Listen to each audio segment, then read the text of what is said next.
Hello students. तो आज के लेक्चर में जो हम डिस्कशन करने वाले हैं वो डिस्कशन करने वाले हैं transfer characteristic of for common emitter configuration, okay, for BJT.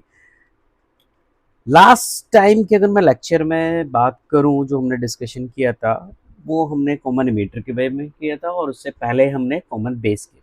तो वहां पे भी मैंने ट्रांसफर कैरेक्टरिस्टिक्स देखी थी। तो सेम पैटर्न पे ट्रांसफर कैरेक्टरिस्टिक यहाँ भी ड्रॉ होती है।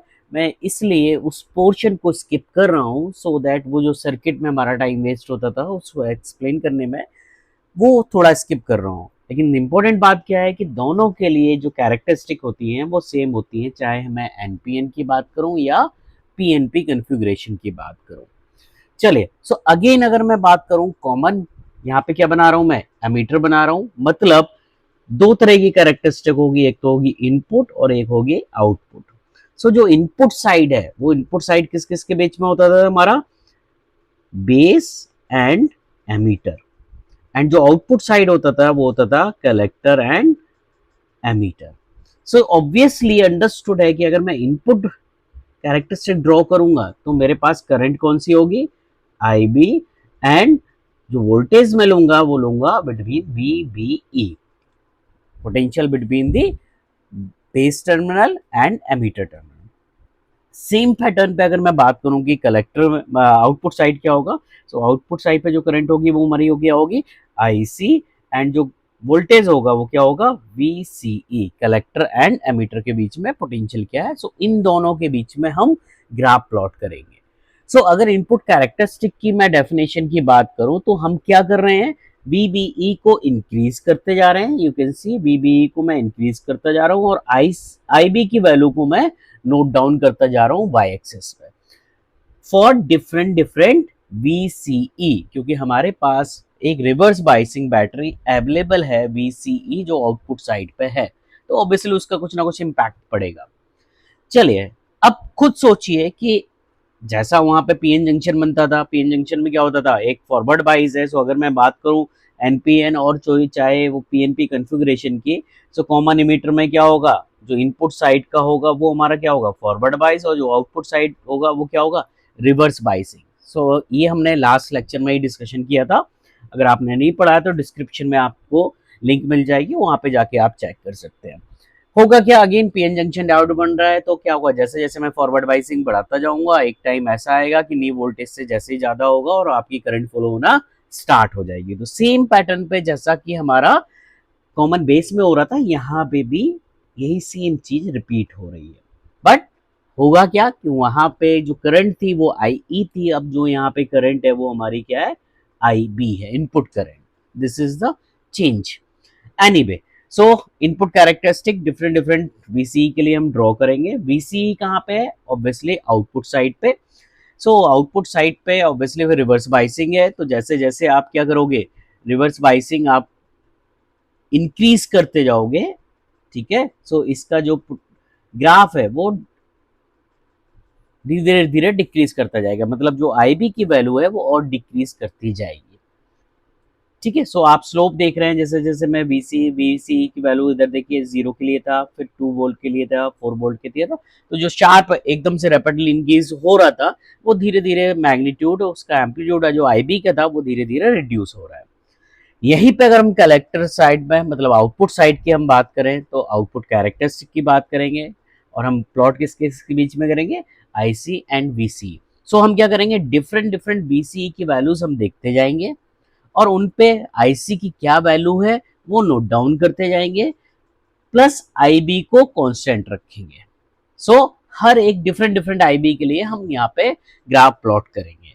सो सेम पैटर्न पे हमारा ये भी प्लॉट होता है। जैसे ही मैं इसको रिवर्स, क्योंकि हम बात कर रहे हैं आउटपुट साइड की बात कर रहे हैं, सो अगर मैं रिवर्स बाइसिंग, पहले हम रिवर्स बाइसिंग कर रहे थे, और अगर मैं उसको रिवर्स बाइसिंग को इंक्रीज, आप देख रहे हैं ना कि यहाँ पे IB की वैल्यू जैसे जैसे मैं बढ़ाता जा रहा हूँ, आपका जो मैग्नीट्यूड है वो बढ़ता जा रहा है। सो पहले जो करंट लीनियरली इंक्रीज हो रही थी, ठीक है। सो IB की एक वैल्यू अगर आप ज़्यादा लेते हैं, इनपुट साइड की करंट की वैल्यू ज़्यादा लेते हैं, तो जो मैग्नीट्यूड होगा वो IC का ज़्यादा होगा। जैसे जैसे मैं इसको कम करता जा रहा हूँ वैल्यू आपकी क्या होती जा रही है, मैग्नीट्यूड कम होता जा रहा है। ऑब्वियसली एक पॉइंट ऐसा आएगा कि आई बी की वैल्यू अगर मैं जीरो लेता हूँ, सो आई बी की वैल्यू जीरो का मतलब क्या हुआ कि आपने बेस को आप क्या कर दिया, ओपन कर दिया। जैसे वहां पे एमीटर को ओपन करते थे, यहाँ पे हमने बेस को ओपन कर दिया, सो इंजेक्शन हो गई नहीं। सो जो करंट, माइनर करंट फ्लो होगी वो किसकी वजह से होगी, रिवर्स सैचुरेशन करंट। सो इसकी वजह से यहाँ पे जो आप देख रहे हैं हल्का सा कुछ ना कुछ आई बी इक्वल टू जीरो पे आपको आई सी की वैल्यू मिल रही है। ये कब मिल रही है, व्हेन बेस इज ओपन। इस रीजन को हम बोलते हैं कट ऑफ रीजन। और आप देख सकते हैं तीन रीजन यहाँ पे भी बनाए हैं, एक हमारा सैचुरेशन रीजन यहाँ पे है और एक्टिव रीजन है। ठीक है, सो एक्टिव रीजन में क्या होता है, जो आपकी आईसी की वैल्यू होती है वो लगभग लगभग कांस्टेंट होती है। There is a minor change in case of common base configuration and common emitter configuration में। जो आप ये ग्राफ देख रहे हो आउटपुट का, वहां पे अगर देखते तो जो हमारी जो वैल्यूज होती थी ग्राफ की, अगर मैं ग्राफ की बात करूँ, जो आईसी की वैल्यू होती थी वो ऐसे इंक्रीज करती थी, लेकिन वो थोड़ा सा अपवर्ड होता था ग्राफ। ठीक है, बट यहाँ पे वो सम हाउ फ्लैट रहता है। मतलब मैं कह सकता हूँ कि जो आईपी की वैल्यू है वही हमारी किसकी है, आईसी की वैल्यू है। ठीक है, कब है, जब हमारा आईबी की मैं डिफरेंट डिफरेंट वैल्यूज ले रहा हूँ, but somehow we are getting the same value of IB as a IC in case of active region. Clear. But जैसे मैं सैचुरेशन की बात करता हूँ, सो सैचुरेशन रीजन में क्या होता है, जो आपकी करंट होती है वो लीनियरली एकदम से रैपिडली डिक्रीज करती है। तो यहाँ पे आप देख सकते हैं ग्राफ में वो डिक्रीज वाला पोर्शन दिखाया गया है। क्लियर। सो सेम पैटर्न पे यहाँ भी प्लॉट किए हमने, जैसा हमने कॉमन बेस के लिए किया था। स्टूडेंट जो कंफ्यूज होता है वो कंफ्यूज होता है एक्स एक्सिस पे लेना है क्या, वाई वाई एक्सिस पे क्या लेना है, तो उसके लिए आपको ये याद रखने की जरूरत है। क्लियर। सो इसको याद रखना कि एक्स एक्सिस पे क्या लेना, वाई एक्सिस पे। पैटर्न दोनों का सेम है, थ्योरी दोनों की सेम है, बट यहाँ पे बस इनपुट कहाँ पे होगा, बेस पे होगा। वहां पे जो सॉरी इनपुट कहाँ पे होगा, बेस पे। और वहां पे जो होता था, हम कॉमन बेस की बात करते थे तो इनपुट जो होता था वो हमारा किस पे होता था, एमीटर पे होता था।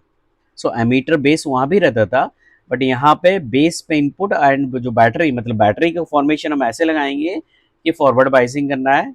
पोटेंशियल बिटवीन अभी भी दोनों का क्या है, वी बी ई, लेकिन इनपुट करंट यहाँ पे क्या होगी, आई बी। वहां पे होती थी हमारी I E. So this is the minor change.